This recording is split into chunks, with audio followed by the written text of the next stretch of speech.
Hej, hej, witaj serdecznie na moim kanale Polka w Ameryce w szybkim story time. Dzisiaj opowiadam Wam o castingach, a konkretnie o tym, jak bardzo nienawidzę castingów. Najgorsza rzecz na świecie po prostu dla mnie.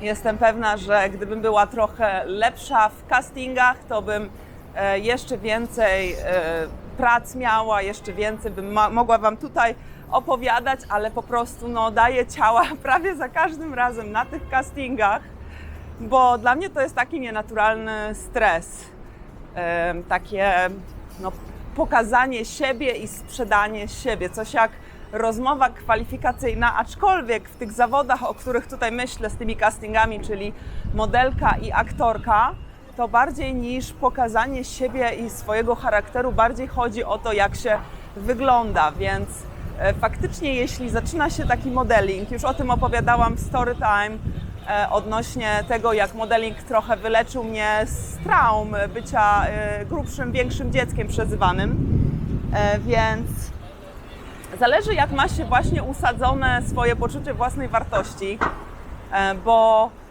nie wszyscy, oczywiście nie wszyscy są tacy szczerzy do bólu, że Ci powiedzą, a jesteś za gruba, a jesteś za niska, masz za duży nos.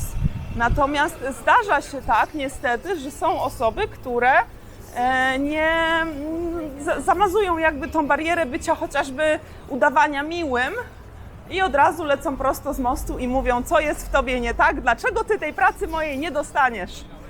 I jako modelka, jak chodziłam na castingi, to nosiłam przy sobie tak zwane kompozytki, comp card. To jest twoje duże zdjęcie z przodu z imieniem, z drugiej strony kilka mniejszych zdjęć, twoje wymiary, wzrost, kolor oczu, włosów. I z kolei też miałoś takie książki, teraz już są często z iPadami, modelki chodzą i po prostu są książki wirtualne, ale kiedyś nosiłyśmy takie duże książki, w których były nasze zdjęcia. No i jeśli chodzi o castingi aktorskie, to też bierze się swoje resume z wypisanymi właśnie różnymi projektami, w których się pracowało, plus to jedno główne zdjęcie, co się nazywa headshot, czyli właśnie takie główne zdjęcie headshot aktorskie. I mogę przytoczyć takie dwie historie odnośnie moich castingów, bo miałam taką zimę, chyba to był 2015, że jeszcze dobrze nie pracowałam na planach filmowych, bardziej pracowałam jako modelka, bo był taki okres. I chodziłam na te castingi w grudniu, czyli w okresie świątecznym. Słuchajcie, na 7 castingów, na jakie poszłam modelingowych w tym okresie, zdobyłam wszystkie 7 prac. A czekajcie, teraz Wam pokażę, bo przechodzę akurat koło polskiego konsulatu. To przy okazji możecie zobaczyć, jaki polski konsulat ma piękny tutaj budynek.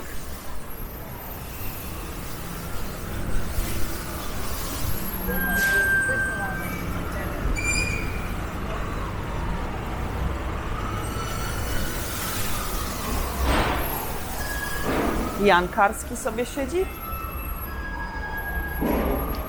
No i chodziłam na te castingi w grudniu i wchodziłam, mówiłam dowcip. Tylko taki trochę dirty dowcip, ale w zależności od tego, kto siedział. Akurat na tych 7 castingach było spoko, bo widziałam, że jest młoda ekipa i że nie są jacyś tacy właśnie konserwatywni. I ja przychodziłam na taki casting i mówiłam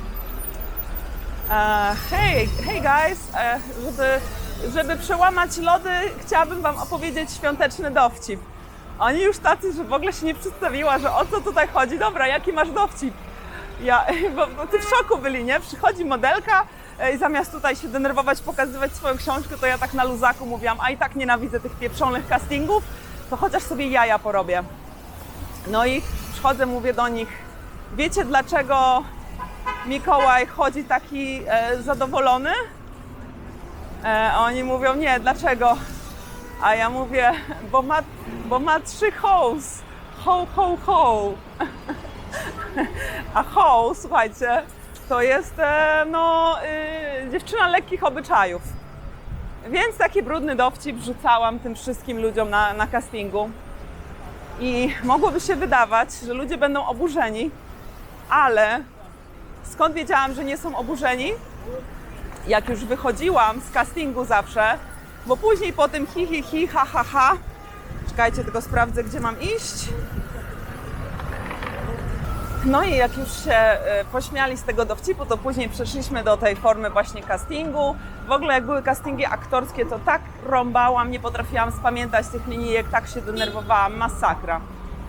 No i w każdym razie, jak wychodziłam z tych castingów 7 w grudniu modelingowych, to wychodząc machałam, tak uśmiechałam się tak niewinnie, dowcipnisiowo i mówiłam ho, ho, ho, na zasadzie zamiast bye, bye to ho, ho, ho.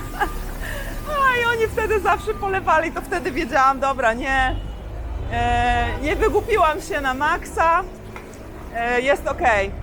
A ostatnio miałam taką sytuację w Miami, że był casting, dziewczyna szukała kobiet do pomocy przy targach Łodzi, boat shows. I byłam chętna, bo pracowałam na wielu eventach. Słuchajcie, ona mi zaprosiła na casting, ja przyjeżdżam, a ona się nigdy nie pojawiła. A to zrobiłam sobie włosy, makijaż, pojechałam pół godziny w jedną stronę. Także też zdarzają się takie castingi, że po prostu brak respektu do drugiego człowieka. Akurat teraz jestem w miejscu, w które często Was zabieram, no ale za każdym razem muszę Wam to po prostu pokazać, bo za każdym razem szeroki uśmiech pojawia się na twarzy, że tutaj jestem. Empire State Building. Także podsumowując, castingów nie lubię, są dla mnie nienaturalne, czuję się bez sensu oceniana i uważam, że te castingi, które powygrywałam, to rzadko kiedy wydaje mi się, że wygrałam je ze względu na swój look, a bardziej ze względu na charakter, bo starałam się zawsze obrócić wszystko w żart, bo dla mnie to było absurdalne, że jestem tak oceniana, dlatego właśnie wchodziłam, robiłam sobie dowcipy. Także castingi jednak to jest coś po prostu nie dla mnie. Wolę na przykład mieć taki swój kanał tutaj, to sobie rozwijać i być sobą, niż chodzić się kogoś prosić, żeby mnie przyjął do pracy. Wolę jakby kreować swoją własną pracę, ale to już inna historia. A jeszcze tak na sam koniec tego odcinka, jak już tak się rozgadałam, jeszcze mam sekundkę, bo idę właśnie z kolegą na lunch. Jak już się rozgadałam, to Wam powiem jeszcze jeden śmieszny fakt. Mianowicie mój ulubiony dowcip, jeśli chodzi o świętego Mikołaja, to nie jest ten ho, ho, ho. To jest inny dowcip. Mianowicie, dlaczego Mikołaj chodzi zawsze taki uśmiechnięty? Bo ma adresy wszystkich niegrzecznych dziewczynek. Do zobaczenia w kolejnym odcinku Polki w Ameryce. Ho, ho, ho!